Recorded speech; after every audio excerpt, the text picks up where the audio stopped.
this is Caitlin here, and welcome back to Card Game Wednesday, the day of the week where we talk about all things card game related after a little hiatus from last week, with everyone being so busy with like Christmas and Boxing Day and me going back to work and blah blah blah. I decided to take a little break from the Card Game Wednesday just for a little week there, just so I could rest and recharge and get my thoughts together and whatnot. And welcome to 2018. We are here, finally here in the new year and whatnot. And obviously, a new year means new stuff to talk about in terms of Force of Will. Now, today in particular, I am going to be talking. It's going to be basically like a kind of top 5 list again, similar to how I did it for Ancient Knights and whatnot. I'm going to do my top 5 favourite cards from Advent of Demon King. Similar to last time, I'm going to pick one card from each attribute. I'm not counting the Void attribute because I feel like it doesn't really count technically because it's like basically no attribute, so I've not included one of those cards in it, and basically I've not included any of them because the no attribute cards and whatnot, they aren't really anything to really write home about or anything like that, so that's why I've not included any on this list. So we're just going to have 5 cards here, one for each actual type, like the mana type, will type, whatever you want to call it. I'll give my reasons for it and whatnot. Now, this is just my personal favourite, guys. This is not necessarily saying the 5 best cards in Advent of the Demon King or the 5 most meta cards. These are just like cards I personally enjoy and like to use and whatnot. So my list might be completely different from your own, but I think it's fun to just share in some of these cards that some of us really, really like. Maybe some of us have different opinions on them and whatnot, but I think it's really nice to discuss it and, you know, get everyone's opinion on cards that they like, maybe cards that they dislike. I don't know if I'll do a list on cards that I dislike because it's a little bit like harder to narrow down cards that I really hate. But I figured why not do one for ones I really like. Now, first up, we're going to start with Fire, and we've got Elixir's Fighting Spirit. It is a quick cast 1 cost for 1 red. It also has Remnant. Target J/Resonator gains plus 400 attack and first strike until end of turn. It is pretty simple enough. It is basically the modified or even better version of Tiger Charge. So pretty much Tiger Charge is a little bit obsolete now, but seeing as this is now in Rhea Cluster, it's probably better that we've got an upgraded version of it, since, you know, at some point or another, Lapis Cluster will be rotating out and we'll be saying goodbye to some of those chants, whatever. So this is a nice alternative. I've actually got a full art one of this, and the artwork is very nice. Again, maybe it might not be to some people's taste because the ongoing debate about how good is this game and, you know, what can we get away with in cards. I mean, yes, Elixir is a very interesting designed character and whatnot. I like her, even though we don't really know anything about her. We're probably never going to know anything about her, judging by how the story goes and whatnot. So sadly, I'll just need to project my own thoughts into what she's like and everything like that. But I particularly like this card. I feel like it was maybe one of my favourite Fire ones out of the set. I tried to mix it up as well by not making everything a Resonator. I was highly tempted to make everything a Resonator, but I thought I don't want to do one where it's like top 5 favourite chants, top 5 favourite resonators and whatnot. I felt like that's just gonna seem a little bit silly. So these are like my just top 5 overall cards. If you guys want me to break it down a bit more and tell you my favourite chants and favourite resonators and everything, then I'll make follow-up videos to this. But this is just basically the ones that are like straight away top of my list or whatever, ones that I really like from this set. So moving on to our next one here, it is Otherworld Dreams for Wind. It is another quick cast 1 wind chant. This one is one that people have been having a lot of gripes with, but I actually particularly like it. So cancel target spell your opponent controls.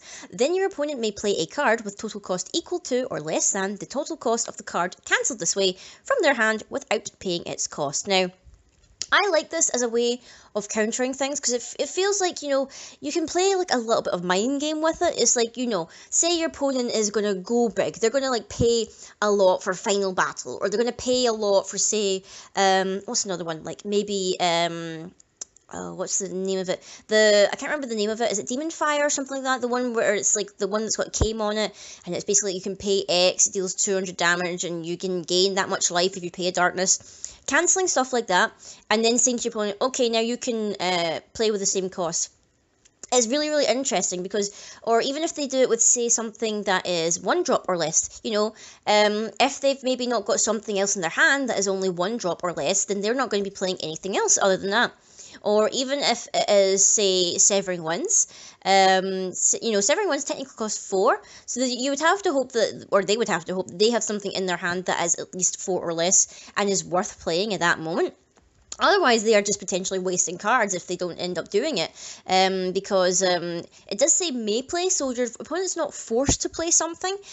I guess they could just say, no, I don't want to do that, and not play a card. But at the same time, it's like, will they force their hand and end up playing the card or whatever, considering that now they've spent their mana on this thing and they're not getting the effect of the card that they wanted to cast?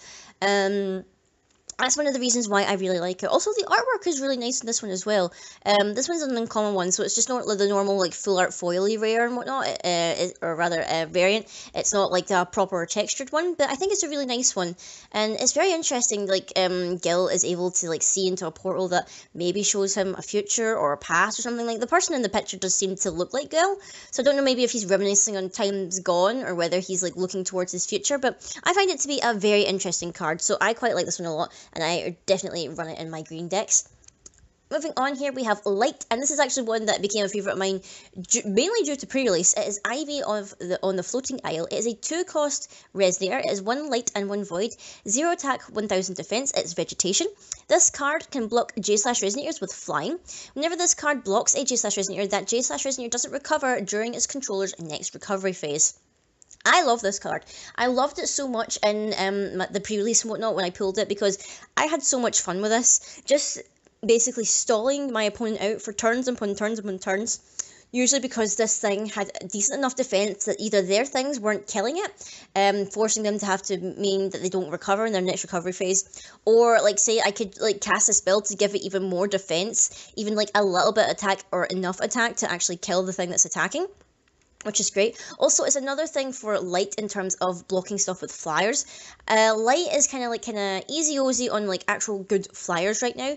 I mean, little Alabaster Dragon or whatever is cute and everything like that, but we've not got any like big, awesome, beefy light flyers. Like we've not got like our Guibers, we've not got our Celestial Winged Seraph and all that stuff. We've not got anything akin to that right now, mainly because in Light for Rhea Cluster it is Golems and pandas, really. So we've not really got anything that's really like an epic awesome flyer, I feel like. So that's why I quite like this card, because it manages to block those flyers. Mainly this is here just to be is like a little bit of cannon fodder, blocking barrage and whatnot. So that's the reason why I like this card a lot. The artwork is, you know, nothing to really write home about. I mean, what do you expect? It's like a bunch of ivy growing on some trees and everything like that. So, you know, I guess they could make do what they want, but it's nice scenery, I suppose, which is very, very nice. Moving on to our blue card now, we have Optional Possession, which is another card that I really liked for pre-release. It's another 1-cost quick cast chant. It also has Remnant. You choose Flying, Precision, or First Strike and the target resonator gains 200 and the chosen ability until end of turn. I really like this, mainly for the fact that it has Remnant. I feel like after was it Alice Cluster rotated out, we lost quite a few decent things that had Remnant. Obviously we've still got Rapid Growth because that was in Vingol 3 and everything, but I missed Remnant for quite some time and I felt like not a lot of stuff was getting Remnant, but really nice to see another one, and really nice to see this lovely artwork as well. I quite like this artwork in particular, and the ability of the card obviously, featuring Ayu. I still don't have an Ayu of my own actually. I've yet to pull her. I've still kind of stuck with the rulers that I got from my box and everything. I've not really managed to pull anything else. I haven't been into my locals for a little while to pick up some packs, so we'll just need to check out maybe later on if I can pull myself an Ayu. Don't know if I would ever build her, but I'm still kind of interested in her. So yeah, I love this artwork. I love the ability of the card, being able to choose an attribute and getting that little bit of buff. And since it's got Remnant, you can play it more than once in the game just by removing it from your graveyard. So I feel like it's got a lot of potential to be like a very good card, especially for blue. I feel like blue, a lot of people like maybe hate on blue because it's like, oh, you could never make a viable mono blue deck. Blue is the color you splash. You never like main blue or anything like that. But I feel like maybe, hopefully, depending on what we get in Time Spinning Witch and whatnot, I believe that's the name of the set. Maybe we'll get some more decent blue stuff, hopefully, and we can turn it around for the blue decks and everything. Also, this was a rare. I really want to try and get like a set of full arts for this one, because I can imagine that the full arts will look very, very gorgeous. I'm very excited. Maybe, I don't know, it'll be really hard to try and get playsets of full arts now, obviously because of the way that the rarities work now, and the number of cards in the set. So I'm not too sure. I'm not too sure. We'll just need to wait and see what happens there. And then finally, for darkness, you probably saw this coming. You knew it was coming probably because you know how I am about my new waifu basically for Advent of the Demon King. It is Jeanne d'Arc, the Mad Maiden, a 2-cost resonator of 2 darkness. She is a 700/500 human. This card gains swiftness and this card cannot be destroyed as long as you control 3 or more J/resonators. And if this card would deal damage to a J/resonator, put a minus 100 counter on that J/resonator for each 100 damage instead. Now, obviously, I adore this card. The artwork on this card is absolutely stunning. I love how Jeanne has just got that like total control of herself, that she's not even going to face you, she's going to keep her back to you while she's wielding these like lightning struck lances, swords things. She's got this epic kind of tattoo on her back here. Her skin is like deathly pale, but she's still got that like bold platinum blonde hair. Her outfit and her armor are looking amazing. I love it. And just like the kind of backdrop of the kind of like really smoky miasma and like the torn up flag in the background is amazing. Also, this full art, if you see this full art in person, it looks amazing. Obviously, the SR full arts are one of a kind. They are absolutely gorgeous to look at. I was pretty lucky to get one of them in my box, so I am very, very happy with that. Also, her abilities are pretty good. She's very good for decks that manage to do swarming. So if you have a deck that does like quite a couple of swarms, like you can get resonators out a lot and fairly quickly, she would be a great thing to splash in, just because as soon as like say you hit 2 resonators, then you play Jeanne, there's technically 3 resonators on the field, she won't be destroyed and she gets swiftness.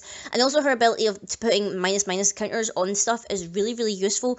Not so much useful for going up against Beelzebub, because he actually like uses minus counters to great advantage. So that's really the only kind of situation where I don't think she would be very good. Also, I think the only situation that she wouldn't be really good if she was going up against something where well, I would say like stuff that's like if it deals damage they gain that much life, that she's technically not dealing damage, so technically they're not gaining life. It's a very complicated issue and whatnot, but I feel like she's a very, very good card. Whether or not her character does make any kind of headway in the story or not, considering that the path the story has gone as of late, I'm not too sure whether or not she'll make an appearance or anything like that, or whether any explanation about why her and Red Riding Hood are siding with Rhea or under Rhea's command. I don't know if we'll get the answers to that.